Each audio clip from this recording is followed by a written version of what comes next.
उत्तर प्रदेश के बनारस के एक छोटे से गांव के अंदर दो भाई अपनी मां के साथ रहा करते हैं। पिता उनके कुछ दिन पहले ही चल बसते हैं। दोस्तों, अब यहां पर जो बड़ा वाला भाई है वो सोचने लगता है कि क्यों ना अब बाहर जाया जाए, वहां जाकर कमाया जाए। फिर वो अपनी मां और अपने भाई को छोड़कर मुंबई चला जाता है और वहीं रहकर कामकाज करने लगता है।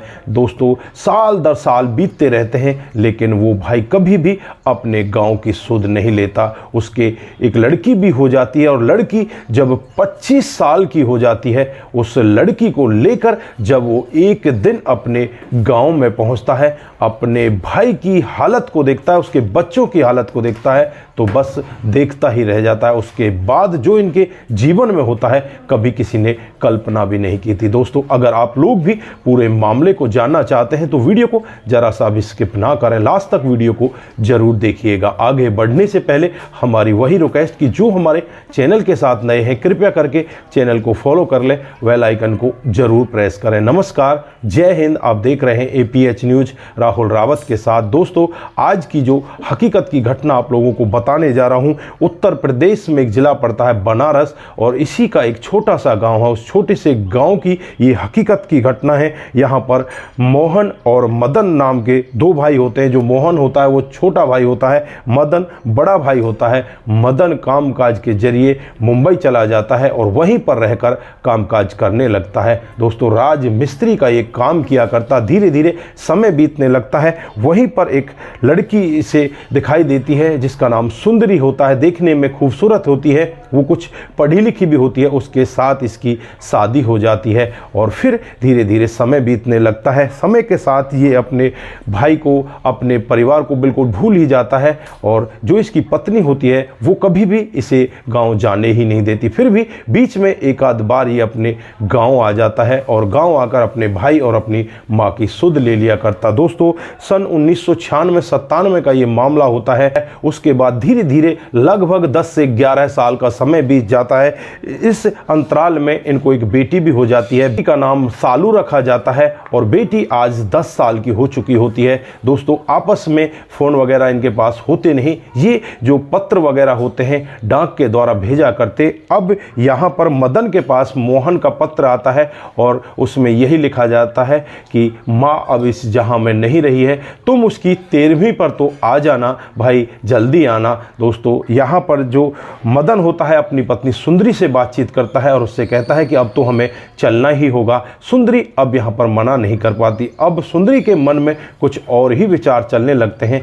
सुंदरी सोचने लगती है कि क्यों ना अब वहाँ जाया जाए, वहाँ पर जो हमारी ज़मीन है उसका बंटवारा हो जाएगा, आधी ज़मीन हमारे हिस्से में आएगी, माँ के जो जेवरात होंगे मेरी सास के वो भी हमारे हिस्से में आएंगे। दोस्तों, उसके बाद सुंदरी, मदन और जो इनकी बेटी होती है सालू, वो तीनों के तीनों लोग सीधे अपने गांव पहुंच जाते हैं और वहां जब पहुंचते हैं तो यहाँ पर जो इनका भाई होता है मोहन, उसकी पत्नी होती है, उसके 3 बच्चे होते हैं, इनका बड़ा ही अच्छे से स्वागत करते हैं। और फिर यहाँ पर मदन रोने लगता है कि मैंने तो अपनी माँ को देखा भी नहीं। लेकिन जो यहाँ पर इसकी पत्नी होती है सुंदरी, वो रोने का नाम नहीं लेती।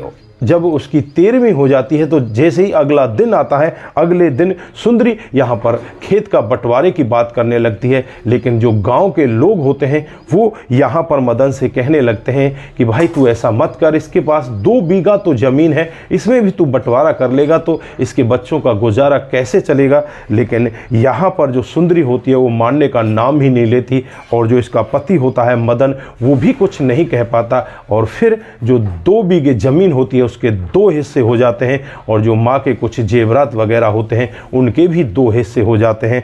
अब यहाँ पर मोहन को भी गुस्सा आता है। मोहन यहाँ पर अपने भाई मदन से कह देता है कि भाई देखो, भाभी के साथ हमारा आज के बाद कोई रिश्ता नहीं है, क्योंकि भाभी को नहीं पता हमने माँ के लिए यहाँ पर क्या क्या किया है। अब हिस्सा लेने के लिए तो ये आ गई है, लेकिन माँ यहाँ पर कितने दिनों से बीमार थी, कितने दिनों से हम उसकी दवाई वगैरह कर रहे थे, तब तो भाभी ने एक बार यहाँ झांकने की भी कोशिश नहीं की। मैंने आपको पत्र भी लिखा था, लेकिन पत्र का भी कोई जवाब नहीं आया। अब यहाँ पर जो मदन है कुछ भी नहीं कह पाता, अपनी पत्नी का आगे उसकी चलती नहीं, और फिर यहाँ पर पूरा बंटवारा हो जाता है। मोहन गुस्से में ये भी कह देता है कि भाभी के साथ आज के बाद हमारा कोई रिश्ता नहीं है, हमारा रिश्ता है तो आपके साथ है, आपकी बेटी सालू के साथ है। आप दोनों का जब भी जी करे तो हमारे पास आ जाना, लेकिन भाभी को कभी भी लेकर यहाँ मत आना। दोस्तों, अब उसके बाद जो यहाँ पर सालू होती है वो गांव में बच्चों के साथ इस तरह से घुल मिल जाती है, उसका मन ही जाने का नहीं करता। यहाँ पर उसके माता पिता उसे बार बार कहते हैं कि बेटी चलो, लेकिन वो यही कहती है कि मैं तो गांव में ही रहूँगी, भाई के साथ रहूँगी, बहन के साथ रहूँगी।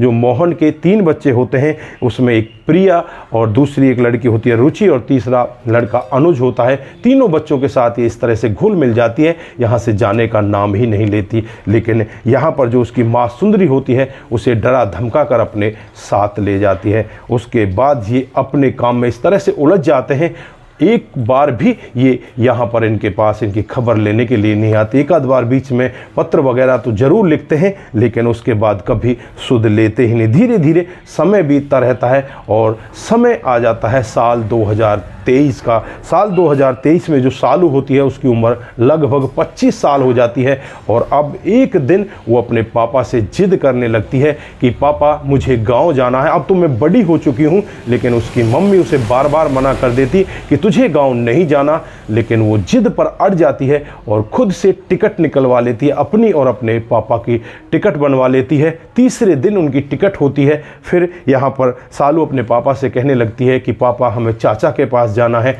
चाची से मिलना है और वहाँ उन लोगों का हाल चाल जानना है। तो अब यहाँ पर जो बेटी सालू होती है उसका पापा मदन दोनों के दोनों ट्रेन में बैठ जाते हैं और ट्रेन में बैठकर सीधे बनारस पहुँच जाते हैं। बनारस से जैसे ही वो अपने गांव में प्रवेश करते हैं तो वहां जाकर पता चलता है कि जो इसका भाई है मोहन वो अपनी अंतिम सांसें गिन रहा है, और जो इसकी 2 लड़की है प्रिया और रुचि वो भी अपनी अंतिम सांसों से लड़ रही हैं। आनन फानन में ही जो सालू होती है और उसका पापा मदन उन्हें नज़दीकी हॉस्पिटल में ले जाते हैं। वहां जाकर डॉक्टर साहब जैसे तैसे करके उनका इलाज करते हैं और काफ़ी मशक्क़त के बाद वो तीनों के तीनों ठीक हो जाता लड़का होता है। इन्होंने उसको कहीं दूसरे अपनी रिश्तेदारी में भेज रखा था, उसका नाम अनुज होता है। वो भी ये बात सुनकर वहाँ पर आ जाता है। इन तीनों ने ऐसा क्या किया था, आपके जहन में भी बहुत सारे सवाल उठ रहे होंगे। तो इन तीनों ने एक कीटनाशक दवाई खाई थी जिसकी वजह से इनकी हालत ख़राब हो जाती है। पर मोहन होता है वो गाँव में रहकर इस तरह से गाँव में मजदूरियाँ कर करके अपने बच्चों को पाला करता, वो आज बूढ़ा हो जाता है। इसकी पत्नी तो अब यहाँ नहीं रहती, वो तो इस जहाँ को छोड़कर जा चुकी होती है, वो भी बीमार रहती। बीमारी के चलते हुए वो अब इस जहां को छोड़कर चली जाती है। लेकिन यहाँ पर जो इनके बच्चे होते हैं वो बच्चे यहाँ पर कुछ भी नहीं कर पाते। लड़कियां होती हैं, लड़का भी 20 साल का होता है, वो भी इतने ज़्यादा पढ़े लिखे नहीं होते। अब ये बाप बेटी तीनों मिलकर एक ऐसा प्लान बनाते हैं कि इस जहां को ही छोड़ दिया जाए। पिता खुद कीटनाशक दवाई लेकर आता है, उस कीटनाशक दवाई को खुद लेता है और अपनी दोनों बेटे को कहीं दूसरी जगह रिश्तेदारी में भेज दिया जाता है। दोस्तों, जब यहाँ पर मदन और सालू ये पूरा वाक्य सुनते हैं तो फपक फक कर वो रोने लगते हैं और कहने लगते हैं कि भाई तूने बहुत गलत किया। अब यहाँ पर जो मोहन होता है वो रोते हुए कहने लगता है कि भाई तुमने हमें क्यों बचा लिया। तो यहाँ पर भाई उससे कहने लगता है कि भाई मुझसे गलती हो गई, जो मैंने कभी भी तुम्हारी तरफ नहीं देखा। आज मैं आया हूँ, तो भाई टेंशन मत कर, तेरा भाई अभी जिंदा है, तुझे कुछ भी नहीं होने देगा। फिर यहाँ पर जो सालू है वो इन लोगों से जिद करने लगती है कि तुम सभी को मुंबई चलना होगा। लेकिन यहाँ पर जो मोहन है वो कहने लगते हैं कि बेटा हम मुंबई जाकर करेंगे क्या, तुम्हें पता है वहाँ पर तुम्हारी माँ है और तुम्हारी माँ हमें देखते ही पसंद नहीं करेगी, तो हम लोग वहाँ पर कैसे रह पाएंगे। तो यहाँ पर सालू कहती है तुम्हें इस सब की चिंता करने की ज़रूरत नहीं है, वो सब मैं संभाल लूँगी। दोस्तों, उसके बाद इन सभी लोगों को सीधे मुंबई ले जाया जाता है। वहाँ पर सालू पहले ही एक फ्लैट का इंतजाम कर देती है, इनको अपने घर ना ले जाकर उस फ्लैट में ले जाया जाता है। वहाँ पर ये सभी लोग रह जाते हैं। इधर जो रुचि होती है, प्रिया होती है, इनको भी काम दिला दिया जाता है और जो अनूप होता है उसे भी जो अनुज होता है उसे भी काम दिला दिया जाता है। दोस्तों इन सभी लोगों का काम लग जाता है, सालू भी अपने काम काज में लग जाती है, प्रिया की शादी करा दी जाती है, अच्छा सा लड़का वहीं पर देख लिया जाता है और रुचि की भी शादी अब ये जल्दी ही कराने वाले हैं। अब सालू भी शादी योग्य है, उसकी भी शादी होगी और इधर जो अनुज है उसकी भी शादी होगी। दोस्तों यहाँ पर जो सुंदरी है, सुंदरी को जब इस सब के बारे में पता लगता है तो सुंदरी यहाँ पर बौखलाने लगती है, लेकिन यहाँ पर सालू से साफ कह देती है कि तुम्हें हमारे जीवन में दखल देने की ज़रूरत नहीं है। अगर तुम्हें हमारे साथ थोड़ा सा भी लगाव है तो हमारे पास आ सकती हो, वरना तुम भी हमसे दूर रह सकती हो, हमारे पास तुम्हें आने की कोई ज़रूरत नहीं है। इस तरह से इनका जीवन बड़े अच्छे तरीके से आगे चलने लगता है। दोस्तों अगर ये लोग उस दिन वहाँ पर नहीं पहुँचते तो शायद ये पूरा का पूरा परिवार वहाँ पर ख़त्म हो जाता और इस पूरे परिवार का नामो निशान मिट जाता। लेकिन भगवान भी कोई चीज़ है जिसने यहाँ पर इनको अपना दूत बनाकर भेजा और इस तरह से इन लोगों की जान बच गई। दोस्तों अब ये पूरा का पूरा परिवार बहुत ही अच्छे से है और बहुत ही सुखी है। दोस्तों इस कहानी से हम लोगों को शिक्षा भी मिलती है कि जो एकजुटता होती है, जो परिवार एक साथ रहते हैं, उनमें कभी भी ऐसी परिस्थितियां नहीं आती। अगर कोई भाई थोड़ा कम भी कमा लेता है या किसी भाई पर कोई परिस्थिति इस तरह से बन भी जाती है तो यहाँ पर दूसरा भाई उसकी सहायता कर सकता है। तो दोस्तों आप लोग इस कहानी पर क्या बोलना चाहते हैं, आपकी जो भी राय है एक बार कमेंट बॉक्स में जरूर दीजिएगा। आज के लिए बस इतना ही, फिर मिलते हैं किसी नए मोड के साथ। तब तक के लिए आप अपना ख्याल रखें, परिवार का ख्याल रखें, सतर्क रहें, सावधान रहें। नमस्कार, जय हिंद, जय भारत।